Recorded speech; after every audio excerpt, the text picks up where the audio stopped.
ஒவ்வொரு இரவிலும் ஒரு கதை பிறக்கிறது.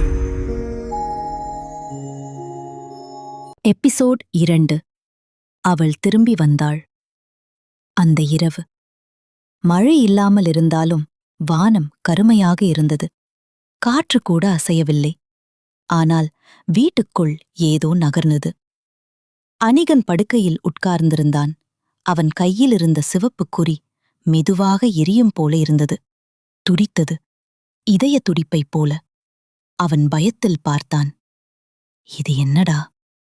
திடீரென அந்த குறி இன்னும் சிவப்பாக மாறியது. அவனுடைய காதில் ஒரு குரல், மீ எனது. அவன் உடனே எழுந்தான். யாரு? வெளியில் வா. அமைதி. ஆனால் அந்த அமைதி இப்போ பயமாயிருந்தது. கதவு மெதுவாக திறந்தது. அவன் திரும்பி பார்த்தான். யாருமில்லை. ஆனால் தரையில் ஈரமான காலடி தடங்கள். இந்த முறை அது உள்ளே மட்டுமில்ல, அது அவன் படுக்கை வரை வந்தது. அவன் மூச்சு அடைந்தது. அந்த தடங்கள் மெதுவாக அவன் சுற்றி வந்தது. அவன் நடுங்கினான். போயிடு, தயவு செய்து. அந்த நேரம் அவன் பின்னால் ஒரு குளிர்ந்த மூச்சு. நான் போக மாட்டேன். அவன் மெதுவாக திரும்பினான்.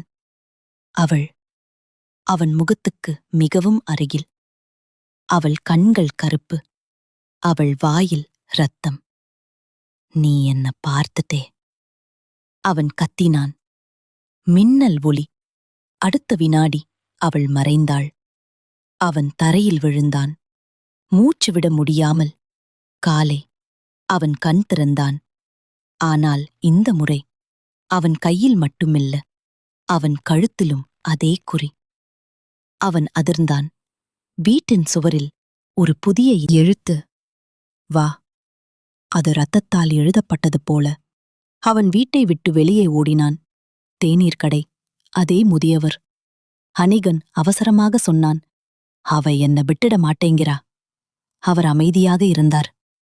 அவள் உன்னை தேர்ந்தெடுத்துட்டா. ஏன்னா? அவர் மெதுவாக சொன்னார். உன் தாத்தா அவளை பூட்டி வைத்தவர். அனிகன் அதிர்ந்தான். அந்த கிணற்றுல. அவன் மூச்சு நின்றது. அவளை யாரும் வெளியே வரவிடக்கூடாது. ஆனா நீ? நான் என்ன? நீ போன நாளே அவள் விழித்துட்டா. அந்த வார்த்தைகள் அவன் தலையில் சுழன்றது. மாலை. அவன் மீண்டும் அந்த கிணற்றுக்கு சென்றான்.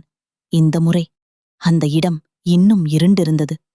காற்று இல்லாமல் இருந்தாலும் மரங்கள் அசைந்தது. அவன் அருகே சென்றான். கிணற்றுக்குள் பார்த்தான். அந்த இருள் இப்போ உயிரோட இருந்தது போல. திடீரென ஒரு கை கிணற்றிலிருந்து வெளியே வந்தது. அவன் பின்னால் விழுந்தான். அந்த கையுடன் அவள் மெதுவாக மேலே வந்தாள். ஏஷ்னி, நீ திரும்பி வந்துட்டே. அவன் ஓட முயன்றான். ஆனால் அவன் கால்கள் நகரவில்லை. நீ என்னோடுதான் இருக்கணும். அவள் குரல் அவன் தலையிலேயே ஒலித்தது. அவன் அலறினான். அந்த நேரம் ஒரு வயதான பெண் குரல். அவளைப் பாரு, கண்களில் பாராதே. அவன் திரும்பி பார்த்தான். ஒரு பாட்டி. ஓடு. அவன் ஓடினான். வீட்டுக்குள் வந்தவுடன் கதவு தானாக மூடப்பட்டது. அவன் சுவரில் சாய்ந்தான். மூச்சு வேகமாக. அவன் மெதுவாக கீழே பார்த்தான். ஈரமான தடங்கள். இந்த முறை அவன் காலடியிலிருந்து தொடங்கியது. அவன் நடுங்கினான்.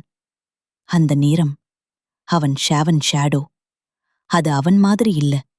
அது வேற மாதிரி அசைந்தது. அந்த ஷேடோ ஏஷ்னி மாதிரி இருந்தது. அவன் மெதுவாக திரும்பினான். அவள் மீண்டும், நான் உன்னுள் இருக்கேன். அவன் கத்தினான். மின்னல். அவன் கண்கள் சில வினாடிகள் கருப்பாக மாறின. மீண்டும் சாதாரணம். அவன் மூச்சு திணறினான். அவன் கண்ணாடியில் பார்த்தான். ஒரு வினாடி அவன் முகம். அடுத்த வினாடி ஏஷ்னி முகம். அவள் வெளியிலே இல்லை. அவள் அவனுக்குள் வந்துட்டாளா? அனிகன் இனிமேல் மனிதனா? அல்லது ஏஷ்னியின் பகுதியா? To be continued.